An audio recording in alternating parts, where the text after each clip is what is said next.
Bonsoir, bienvenue au Palace. Ce soir, c'est One Plus One de Jean-Luc Godard et c'est Gilles Collard, je fais toujours attention de ne pas dire Gilles Godard, qui est donc professeur de philosophie à l'École nationale supérieure des arts visuels La Cambre, où il est également responsable pédagogique du master texte et création littéraire.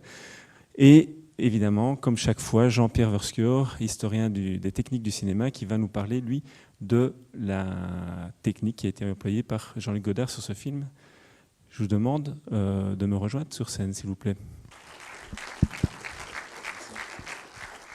Bonsoir. Bonsoir à tous. Alors, avant de vous donner la parole, j'ai retrouvé un témoignage de Keith Richards, donc le guitariste des Rolling Stones, qui parle du film. Et il dit... Voilà, que ça nous plaise ou pas, la politique s'est chargée de venir à nous en la personne assez bizarre de Jean-Luc Godard, le grand révolutionnaire du cinéma. Fasciné par ce qu'il se passait à Londres cette année-là, il a voulu réaliser un film complètement différent de ce qu'il avait fait jusque-là. Très franchement, je crois que personne n'a jamais été capable de calculer où il voulait en venir avec son film. Il s'agit pour l'essentiel de l'enregistrement du morceau du même nom par nous en studio, parce que le film s'appelle aussi Sympathy for the Devil. Jusque-là, ça allait. Et je suis content qu'il ait filmé ses répètes, mais Godard, quel numéro? Je n'en croyais pas mes yeux. On aurait dit un employé de banque français. Qu'est-ce qu'il pensait faire de ce machin? Il n'avait aucun plan précis à part quitter la France et choper l'ambiance de la scène londonienne. Le film est un tissu de conneries avec des jeunes vierges sur une péniche de la Tamise, des giclées de sang et une scène faiblarde dans laquelle des soi-disant militants des Black Panthers échangent maladroitement des flingues dans une décharge à Battersea. Jusque-là, ces films étaient plutôt maîtrisés, presque Hitchcockiens, mais c'était une année où on faisait tout et n'importe quoi, avec pas mal de n'importe quoi. Je veux dire que, bon, quel besoin Jean-Luc Godard avait-il de s'intéresser à la petite révolution hippie en cours chez les Anglais pour essayer de montrer que c'était quelque chose d'autre? Mon explication, c'est que quelqu'un avait mis de l'acide dans son café et qu'il a passé cette année foireuse en surchauffe idéologique permanente. Il s'est même débrouillé pour mettre le feu au studio olympique. Voilà. Donc... ce n'est pas la meilleure promotion du film, mais quand même, ça parle un peu de ce qu'est One Plus One. Et donc, Gilles, si vous pouvez nous donner un peu des clés de lecture de ce film. Je ne connaissais pas cet extrait et je le trouve pas mal vu. Mais je voulais remercier Eric Franzen de m'avoir proposé de présenter ce film très brièvement en disant quelques mots, alors que je ne suis pas un spécialiste de Godard, mais je l'ai, je pense, découvert. J'ai eu la chance de le découvrir assez jeune, et quand on regarde Le Mépris ou Pierrot le Fou à 14, 15, 16 ans, je pense que nous sommes nombreux à admettre que ça change une vie, quoi. Et donc il y a quelque chose d'émouvant pour moi de parler dans cette magnifique salle, bien équipée, de Godard, à Bruxelles, alors qu'il nous a quittés il y a un peu plus d'un mois, je pense. Donc oui, c'est assez bien vu parce que One Plus One, il est vrai, c'est pas le film le plus abordable de Godard. C'est un film vénéneux, âpre, rugueux, chargé d'une tension larvée qui n'est comme jamais dite, toujours cachée. C'est un drôle de moment, on est en 68, donc année un peu épigonique comme ça dans l'histoire contemporaine. C'est un film qui témoigne d'une rencontre. Donc One Plus One, c'est avant tout, je pense, parce que Godard n'a jamais vraiment dit ce qu'il avait fait aussi avec ce film. Et je pense qu'il pourrait même être presque d'accord avec Keith Richards sur l'analyse. C'est un film qui est la rencontre de Jean-Luc Godard à ce moment-là et des Rolling Stones à ce moment-là. Pour les Rolling Stones, c'est un moment particulier parce qu'ils quittent un peu leur statut de groupe pour jeunes gens, jeunes filles, 60s, sympathiques, pas trop méchants. Voilà, c'est un moment où ils viennent de faire un album qui n'a pas trop marché, qui s'appelle, si je me souviens bien, Satanic Majesties. Ils escomptaient un succès, ça n'a pas été trop le cas. Donc ils se font un peu doubler par les Beatles, ça ne les arrange pas trop. Il y a aussi le moment Brian Jones qui commence à être douloureux, il commence à perdre un peu pied. C'est un personnage essentiel du groupe. Quelques mois après, il va mourir tragiquement dans une piscine. Et le film témoigne un peu aussi de cette perte de pied de Brian Jones. Donc pour les Stones, c'est un moment aussi d'enjeu important. Et il se fait que, je pense que ça passe tout simplement pour une agent anglaise qui a l'idée de demander à Godard capter quelque chose du swinging London de ce moment-là. Et Godard veut au départ, d'ailleurs, les Beatles. Il approche John Lennon. John Lennon a une idée précise de ce qu'il voudrait, ça n'arrange pas Godard. Il le double avec Paul McCartney. Lennon l'apprend, ça ne lui plaît pas, il se fait éjecter. Donc il se rabat sur les Stones, qui acceptent. Et Godard, c'est aussi un moment un peu particulier pour lui, parce que le film est tourné, enfin les scènes, les séquences dans le studio sont tournées tout début du mois de juin 68, après donc les événements de mai, où Godard a voulu s'impliquer, sauf qu'il n'a pas eu, comment dire, l'accueil escompté aussi. Il a voulu s'investir, il s'est investi, mais il s'est fait beaucoup critiquer, notamment par les situationnistes, parce que c'était plus une icône pop et jeune, il était en fait déjà un peu une figure d'autorité, ou une figure qui n'était plus toute jeune, quoi. Donc Godard commence à se poser aussi des questions sur ce qu'il doit faire, sur son statut. Et un des rares endroits où il parle de ça, c'est dans des conférences à Montréal. Et il avoue, il dit « J'étais complètement perdu. Je ne savais pas ce qu'il fallait faire. Juste, on m'a proposé ça, je l'ai fait. » Il y a aussi un témoignage de Gérard Fromanger assez touchant qui a accompagné Godard à ce moment-là pour ce tournage. Et il dit « Parfois, je devais lui prendre la main. C'était comme un enfant perdu. Il ne savait pas du tout ce qu'il devait faire. » Donc, Godard s'attaque quand même à ce tournage, mais dans ces conditions-là, un peu fragiles et précaires. Et ça se passe, quoi. Et il commence donc à filmer, installer des rails, de travelling, ainsi de suite.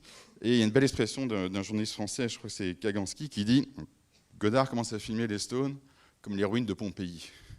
Donc c'est assez beau, vous allez voir, c'est une expression assez parlante. Je pense qu'après la vision du film, vous y souscrirez aussi. Donc, 1+1, c'est ça, c'est Godard et les Stones, quoi. C'est les deux. C'est 1+1. Est-ce que ça se rejoint ou pas? C'est pas gagné. Parce que je pense que 1+1, c'est aussi deux autres entités qui se disputent dans le film. C'est les séquences, vous allez voir, où Godard filme les Stones en studio, qui, et c'est un hasard, commence à chercher à travailler sur Sympathy for the Devil. Et Godard filme cet acte de création, cette quête, cette recherche, un groupe en recherche d'un son et d'une mélodie, d'une part, mais aussi il va rajouter, intercaler dans ces séquences, des plans, des scènes très étranges, vous allez voir, qui essayent de dire quelque chose de l'époque et de ce qu'elle a de plus radical. C'est-à-dire, vous allez voir des séquences, on pourrait dire, féministes, une séquence Black Panther, où il a rencontré d'ailleurs, comment il s'appelle, Heinrich Kliever, qui était une figure un peu baroque et folle comme ça des Black Panthers. Une autre séquence où il va jouer des codes un peu en vogue à l'époque du SM qui rejoue un imaginaire un peu nazi. Vous allez voir, c'est très particulier. Et donc c'est 1+1, c'est aussi deux types de séquences qui ne se rejoignent jamais. Un peu comme dans le livre de Faulkner, Les Palmiers Sauvages. Deux nouvelles comme ça qui s'entrecroisent mais se rejoignent en aucun point. Et je pense qu'on peut tirer deux idées peut-être de ce film sur base de ces deux 1+1. C'est Godard qui commence à douter de l'art ou qui accepte que le cinéma est un art impur ou un art pas pour les artistes, mais que c'est un art où on peut recueillir les arts. Et c'est la première fois qu'il cherche à capter quelque chose de l'acte de création. Ici, c'est la musique. On sait son rapport à la littérature aussi, son rapport à la peinture. Et là, pour la première fois, tout d'un coup, il sort d'une icône, de l'iconologie un peu pop ou acidulée ou du récit déstructuré ou du personnage déconstruit pour aller vraiment vers qu'est-ce que c'est que créer, quoi. Et donc, il filme ces répétitions. Il se dit peut-être, l'art, le cinéma n'est pas un art, mais c'est un art qui capte d'autres formes d'art, quoi, qui capte la fascination qu'on peut avoir pour la création. Il y a quelque chose qui est toujours au bord du désœuvrement, comme ça, chez Godard. Et ce film est peut-être le premier à le dire vraiment. Et puis l'autre point qui me paraît important, c'est l'aspect plus politique peut-être, ou politique de l'art peut-être, on peut le dire ainsi, c'est que ces deux séquences ne se recoupent pas, c'est-à-dire que se construit sur une dialectique qui ne rejoint aucune résolution, aucune synthèse, et que donc Godard laisse tout ça ouvert. Il ne referme pas. Il s'efface derrière ces deux séquences. Il dit, dans les conférences de Montréal, j'étais comme un enfant avec deux blocs. Et je mettais deux blocs comme ça, mais je n'ai jamais construit une maison, quoi. Et donc il y a quelque chose de refus de la totalité. d'acceptation de la séparation, comme ça, d'accepter que le monde n'est peut-être plus lisible.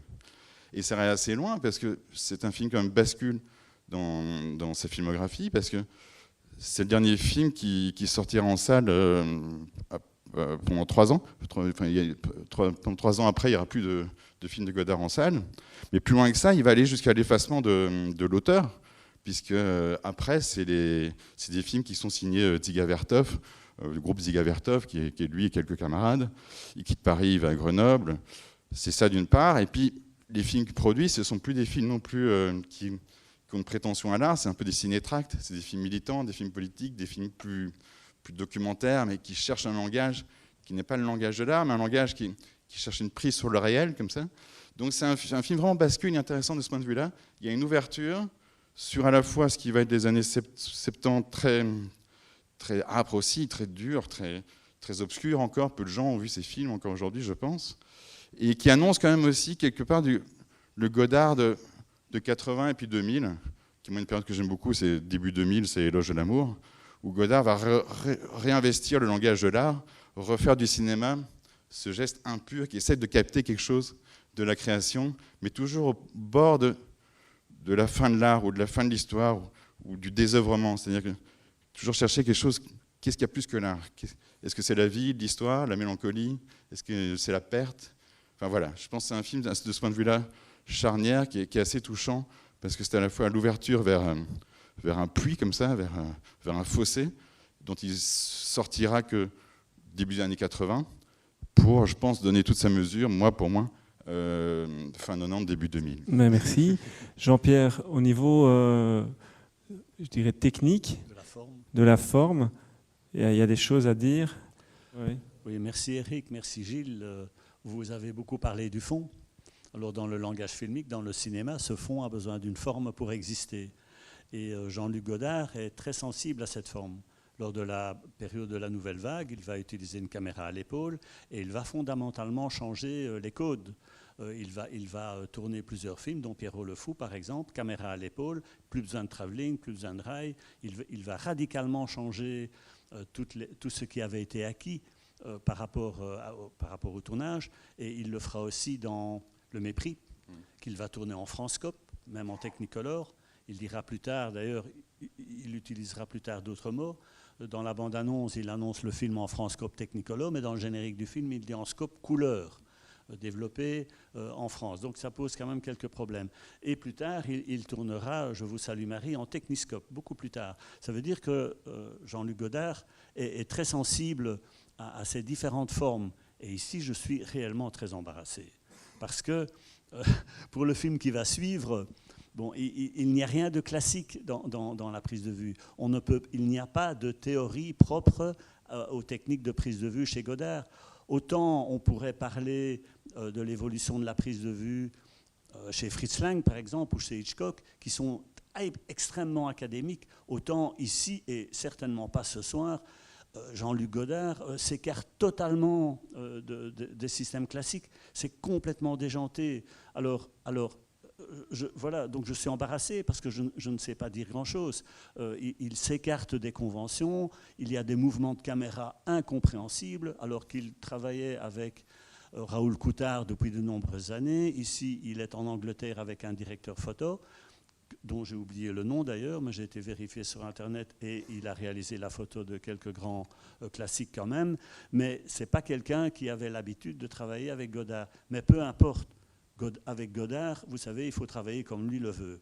Et je ne sais pas expliquer ce dérapage. Est-ce qu'il veut provoquer? Est-ce qu'il veut expérimenter? J'en sais rien. Donc je ne sais pas dire grand-chose. J'ai sincèrement envie de me référer à un sketch de Raymond DeVos où il dit « parler pour ne rien dire ». C'est quoi parler pour ne rien dire? Mais c'est ce que j'ai l'impression de faire. Je ne suis pas capable de décrire la technique totalement déjanté, voulu par Godard dans le tournage de ce film. Il n'y a rien de classique, tout est de la provocation. Et voilà, Eric, je suis très embarrassé, comme je te l'ai dit. Qu'est-ce que tu veux que je dise? Écoute, tu l'as dit, hein, c'est bien. On peut peut-être rajouter une chose, c'est que le film, Godard en fait une version qui s'appelle 1+1, et puis après, le producteur du film la production anglaise, vont refaire une autre version du film. Ils vont couper un morceau des scènes fictionnelles et ils vont rajouter une scène au moment des répétitions du morceau, mais je vous en dis pas plus. Et donc la version qu'on va voir ici, c'est la version de Godard, en fait, celle que lui a voulu. Pour la petite histoire, quand il a assisté à l'avant-première du film Remonté, il s'est très fâché, il s'est fâché très fort, il a frappé le producteur, il a demandé aux gens de sortir de la salle, ceux qui ne l'ont pas fait, alors il les a traités de fascistes. Donc on ne va pas vous demander de sortir de la salle, après le film seulement. Merci Gilles, merci Jean-Pierre, vas-y.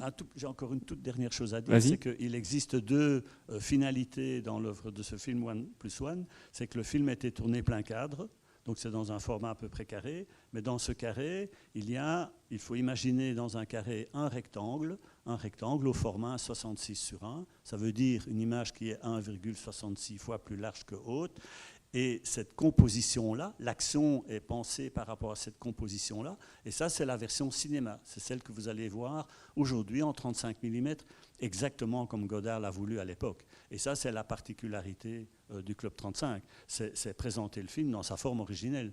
Revoir le film en DCP ou en numérique, j'aime autant vous dire que ça n'a rien à voir.